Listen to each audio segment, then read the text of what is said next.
என்னடா இன்னைக்கு வெள்ளிக்கிழமையாச்சே, நீ நிச்சயம் கோவிலுக்கு வந்திருப்பேன் தெரிஞ்சுதான் உன்னை தேடி வந்தோம். கால் ஏண்டா நொண்டுது? உனக்கு ஏடா தலையில கட்டு? ஒண்ணுமில்லப்பா, கையில உள்ள பணம் எல்லாம் செலவழிஞ்சு போச்சுல்ல. இளநீ வெட்டி குடிச்சுக்கிட்டு இருந்தான். ஒரு பையன் 1000 ரூபாயோட வந்தான். துரத்தி பார்த்தோம். அப்ப தெய்வம் வந்து உன் மண்டையை உடைச்சிருச்சாக்கும். என்னடே, உங்களுக்கு எத்தனை தடவை சொல்றது? ஏழை மறிச்சு வயிற்று வலிக்கிறது தப்பில்ல? ஆமா, 1000 ரூபாய் பணம் வச்சிருந்தவன் தான் ஏழையாக்கும். துரை, ஏழையும் பணக்காரனும் பணத்தினுடைய எண்ணிக்கையில் இல்லடா, அவன் நடந்துக்கிற முறையில தான் இருக்கு. அது எப்படி ஜம்பு? நீ சொல்றது எனக்கு புரியலையே. ஐயரே, கோயில்ல கூட தான் நிறைய சொத்து நகை பணம் எல்லாம் இருக்குது. அங்க கை வைக்கிறது தப்பு தானே? ஆமா, சில பேர் குறுக்கு வழியில நிறைய சேர்த்து வச்சிருப்பான். அங்க கை வைக்கிறது மொத்தமா பார்த்தா கொள்ளை அடிக்கிறது தப்புதான். அதை இப்படி வகை வகையா பிரிச்சு பார்த்தோம்னா ஏதாவது ஒரு நியாயம் இருக்கத்தான் செய்யும். சரி ஐயரே, தப்பான தொழிலை தவறாம செய்துகிட்டு இருக்கிற இந்த திருடனுக்காக காட்டுக்குள்ள இருக்கிற இந்த கோவிலுக்கு ஒவ்வொரு வெள்ளிக்கிழமையும் பூஜை செய்ய வர்றீங்களே, அது ஏன்? பயம். என்னடா பயம்? நேரா போலீஸுக்கு போய் வெள்ளிக்கிழமை ஆனா ஜம்பு இந்த கோவிலுக்கு வருவான்னு சொன்னா போதாதா? ஏன் சொல்லல? அதுக்கு காரணம் நீ நடந்துக்கிற முறைதான். ஜம்பு, சில பேர் பூவை போட்டு அர்ச்சனை பண்ணுவா, இன்னும் சில பேர் ஆடு கோழி அறுத்து தெய்வத்துக்கு படைப்பா. முதல்ல சொன்னது சட்டப்படி சரியான பூஜை, ரெண்டாவது சொன்னது குற்றம். இருந்தாலும் அதுக்கு பேரும் பூஜை தானே. நீ ரெண்டாவது வகையை சொன்ன, அதனாலதான் உன்னை யாருக்கும் காட்டி கொடுக்க மனசு வர மாட்டேங்குது. கேட்டீங்களாடா? செய்கை தப்பா இருந்தாலும் நோக்கம் நல்லதா இருந்தா மன்னிப்பு உண்டு. அப்படித்தானே ஐயரே? ஆமாவா, தெய்வம் மன்னிக்கும், ஆனா மனுஷன் மன்னிப்பாரா? மனுஷனை விடுங்க, அவனை ஏமாத்துறதுக்கு எனக்கு 1000 வழிகள் தெரியும். இந்தாங்க, வாங்க. மறுபடியும் அடுத்த வெள்ளிக்கிழமை வர்றேன். எல்லாம் சரிதான் ஜம்பு, ஆனா கையில பணம் இல்லை, என்ன செய்யறது?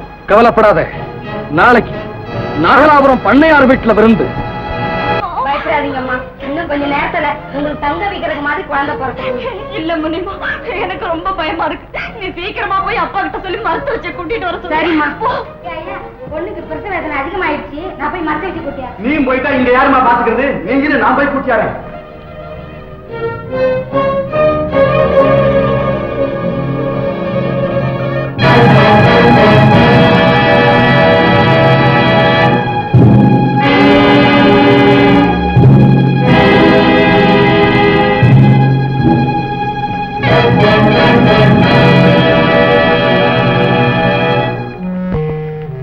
பண்ணாரு சாவி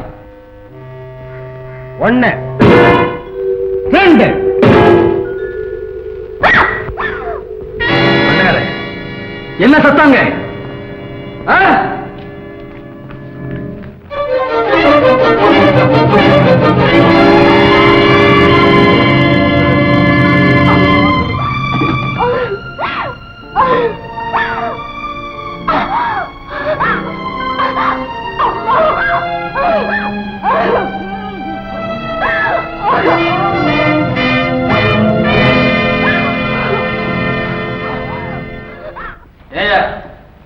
அறிவு இருக்கா உனக்கு? உள்ள ஒரு பொண்ணு பிரசவ வேதனையில துடிச்சிட்டு இருக்கா, எரும மாடு மாதிரி உட்கார்ந்துருக்கிறியே. இரக்கம் இல்லாத ஜென்மம். ஊருக்குள்ள போய் யாராவது மருத்துவ வச்சு அழைச்சிட்டு வா. ஜம்போ, இந்த வீட்டை நாம கொள்ளையடிக்க வந்திருக்கோம், அதை மறந்துட்டியா? எல்லாம் எனக்கு தெரியும், சொன்னதை செய். ஏண்டா அடிக்கிற? ஓ,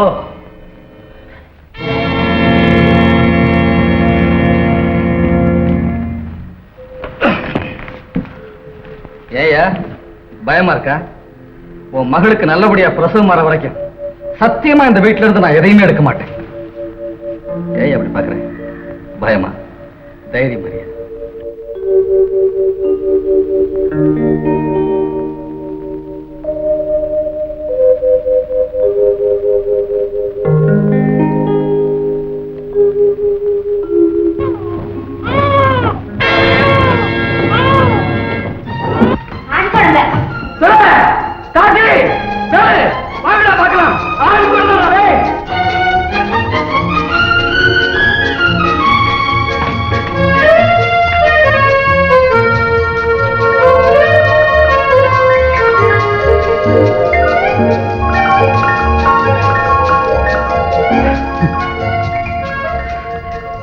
பண்ணாரு, உன் பேரனை பாரியா, கொடு கொடுன்னு தாத்தா அப்படியே உரிச்சு வச்சிருக்கிறான். இந்த ஜம்போ, பொழுது வெடிய போகுது, இப்பவாவது நாம வந்த வேலைய ஜம்பு,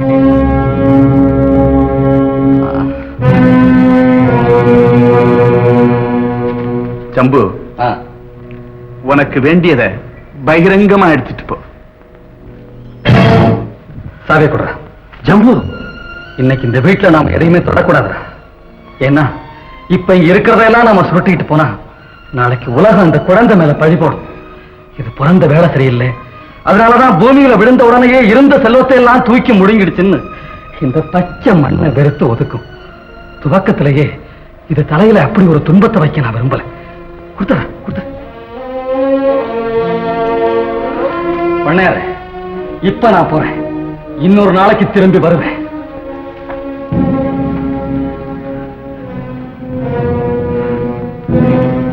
முதல்ல குழந்தையை தூக்கிட்டு வெறுங்கையோட விட்டுட்டு போக கூடாதுன்னு சொல்லுவாங்கல்ல.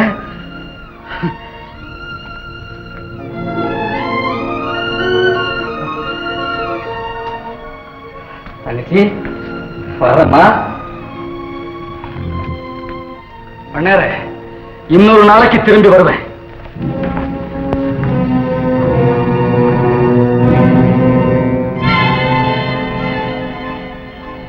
திருட ரூபத்துல தெய்வம்.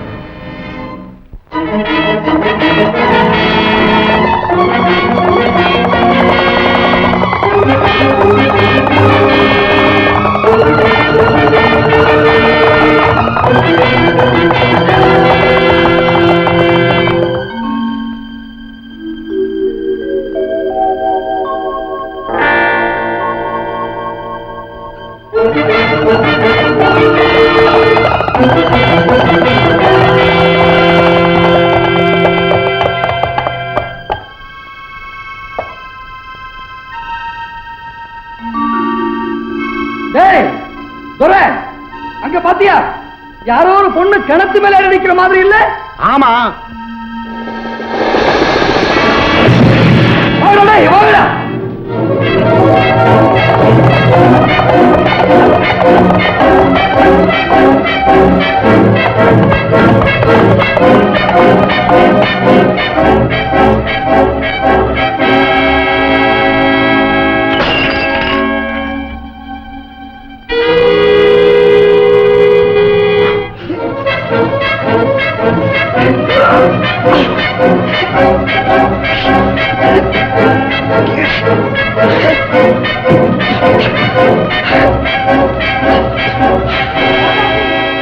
ராஜாத்தி, ஜம்பு, யாரோ வர்றாங்க.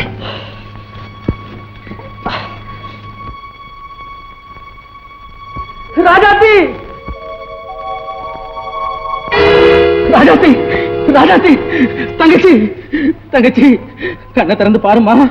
அதிர்ச்சியில மயக்கம் அடைஞ்சிருக்கிறாப்பா. வீட்டுக்கு கூட்டிட்டு போ, எல்லாம் சரியா போயிடும். ரொம்ப நன்றி ஐயா. தங்கச்சி, தங்கச்சி பாருமா. உன் தங்கச்சி தற்கொலை பண்ணிக்கிற அளவுக்கு என்ன கொடுமைப்பா நடந்துருச்சு? ஒண்ணும் இல்லைங்க. பணக்கார வீட்டு பிள்ளைய காதலிக்கிறியே, 50,000 ரூபாய்க்கு நான் எங்க போவேன்னு கேட்டேன்.